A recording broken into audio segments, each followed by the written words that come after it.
అయ్యో రామా అని చెప్పి చాలా బాధపడి రిప్రజెంట్ చేస్తే అప్పుడు దాన్ని మళ్ళీ కొంచెం మార్చి మళ్ళీ ఇంకో జీవో ఇచ్చినారు వెంటనే.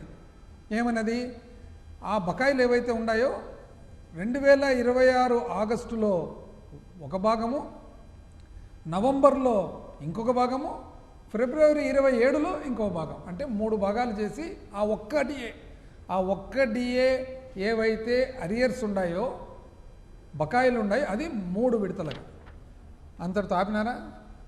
నెక్స్ట్ డిఆర్ పెన్షనర్లకు ఏమని చెప్పినారు, ఫస్ట్ నవంబర్లో ఇస్తూ సేమ్ అది 1 జనవరి 2024 ఇస్తూ 2027-28 అంటే ఇంకో 2 సంవత్సరాల తర్వాత 12 ఇన్స్టాల్మెంట్లో ఆయంత బకాయిలు అంట. అంటే బకాయిలు 12 విడతలుగా సేమ్ వాళ్ళు కూడా మళ్ళీ పోయి ఇచ్చేది ఒకటి, ఆ ఇచ్చే ఒకటిలో ఏంది ఇది అని చెప్పి వాళ్ళు బాధపడితే అప్పుడు దాన్ని మళ్ళీ మార్చి ఆగస్టులో ఒక భాగము, నవంబర్లో ఒక భాగము, ఫిబ్రవరిలో ఒక భాగము, ఒక 10% మాత్రం ఏప్రిల్లో.